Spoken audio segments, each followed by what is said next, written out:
We now move to the Fifth Commandment. You shall not kill. That's pretty much it, isn't it? I mean, after all, who among us, especially if we're committed to watching videos like this about the Catholic faith, is really going to kill somebody? But is there more to this commandment than simply taking a human life, whether that be the life of another or our own? Are there layers to this commandment that each of us is invited to reflect upon and called to live? Let's take a look and see how this commandment is far more than just taking a human life.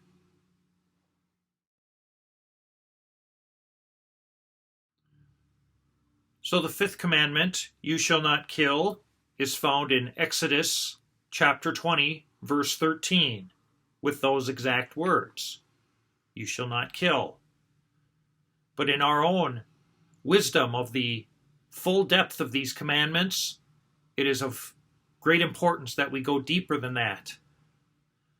After all, I don't know how many confessions through the years I have heard somebody say something to the effect of, well, I haven't killed anybody, and they think they're all good with this fifth commandment. But in fact, this commandment invites us and truly exhorts us to protect all human life, yes, but more than just making sure that nobody dies. There is a reality here of this commandment that includes the stewardship of our very lives in this world, the very call to live healthy lives, eat right, get enough sleep, take care of ourselves. If we do fall ill, to seek remedies for these illnesses. If we're injured, to seek right treatment for our injuries, and so forth. All of this is rightly encapsulated in this commandment, that we are called to be good stewards of how God made us, who He made us to be, to take care of ourselves. It likewise calls us to defend ourselves. The fact that there is a right to self-defense in the mind of the Church, minding, of course, that such defense of self can never go beyond what is truly necessary in making such a defense, and that we are not in right place to inflict a harm that is greater than that which is being threatened against us, let's say. But we do have that right to defend ourselves, and it's important because God has called us to be stewards of our lives in this world, to take care of them, once again, but also to rightly uphold them and defend them. And it is here, if you're noticing such words as uphold and defend, we can go deeper with this commandment. Because, of course, there are sins against human beings that are grievous sins that, while they may not be homicide as people think of it in terms of somebody violently taking the life of another, say, in a dark alley at night, in a inner city street, or in what have you. The fact is, there are acts of murder taking place far too regularly in our nation and throughout the world, in the millions, and perhaps by now, even onto the billions, who have been murdered in the womb. We are called to defend human life, and we want to be mindful of God's mercy, yes. And if there are some who are watching this video who have either themselves received an abortion, or for that matter, been complicit in the act by being part of an abortion through taking one to the clinic or forcing it upon them, or even those who work in that very sad industry, realize that the Lord is waiting with open arms to draw you to Himself. He doesn't want anyone to have any sin held against them, and so He's inviting us home. He's inviting us to be healed and to realize you have the support of the Church, even though the Church, yes, has to speak clearly and boldly about the reality of abortion as a taking of an innocent human life. The fact is, we want to be there to aid with the healing that only Jesus Christ can give. It is His to do. We are simply the instruments, and we need to be true to that call as well.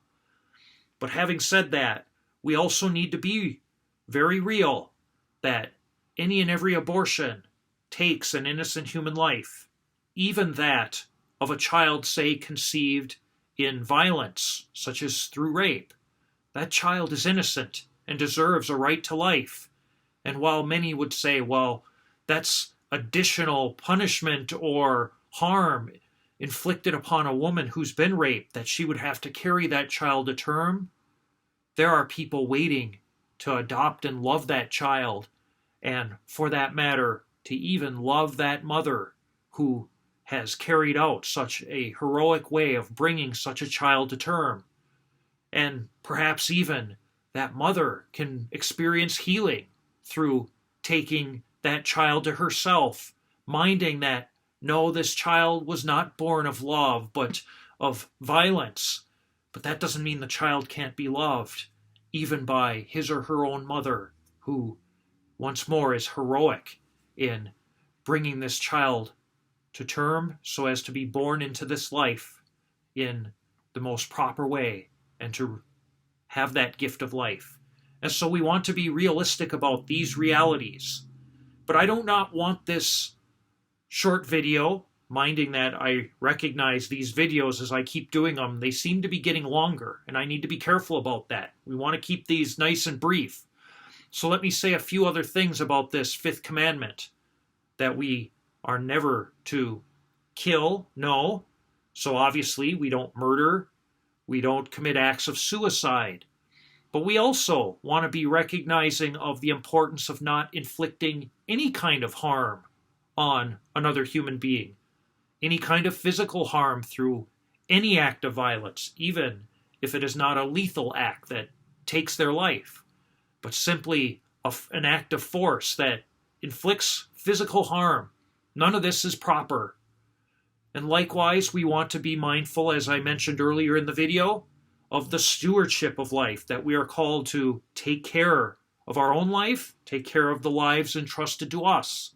Mothers and fathers out there, your children, entrusted to you, that you are called to take care of their lives and to show them how to truly grow in a way of being good stewards of the life they have received.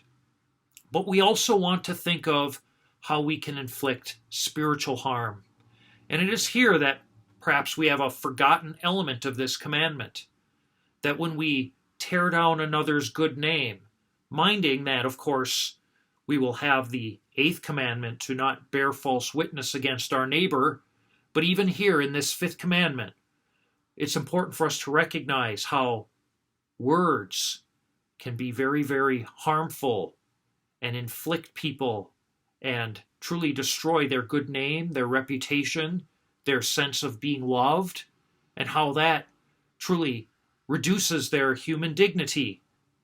But likewise, we have to recognize, and the Catechism is very straightforward about this, the reality of scandal, how scandal truly destroys or certainly weakens human lives when one who is, say, in a proper authority commits a sin, or one who is, say, older than another and is looked up to by another commits some kind of heinous act that leads the little ones, as Jesus calls them in the gospel, to commit sin because they've seen others do it, let's say, and so they ask, well, what's the harm if I do it too? Scandals are very real as well. And of course, the Catholic Church in our own age, we are using this term scandal far too often in reference to the behavior of some within the clergy and their acts of abuse against minors and children and the like, to realize that you and I, we are called to not only avoid scandal, but to combat it and to truly seek to build up our little ones in the truth with a good example. And finally, there is the whole reality of our resentments that we might feel, let's say, or unforgiveness, and how this brings others down. That when we cannot forgive another, we are truly causing a greater separation. And realize, what is hell? Hell is eternal separation from God. And if we cannot forgive our neighbor, we are bringing about separation. We are bringing about hell. Whereas when we are willing to forgive, when we are willing to reconcile, when we are willing to seek to lift people up and to let go of past hurts, it is then that we are being drawn into greater union and communion. And of course, this can be a definition of what heaven is. And so it is important for us to recognize how resentments, unforgiveness, grudges, and the like truly bring down people and truly bind us, killing us from within, killing the soul, killing the union and communion for which we are meant.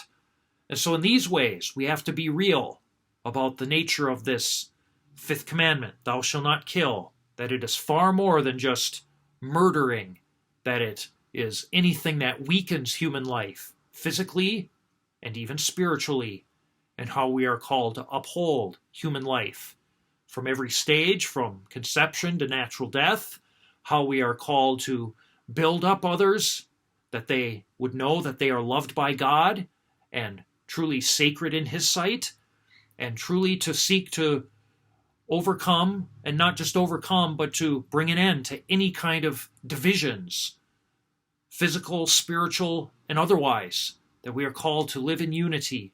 Such is the way that God has called us to live. Such is our true mandate, to uphold the dignity of the person.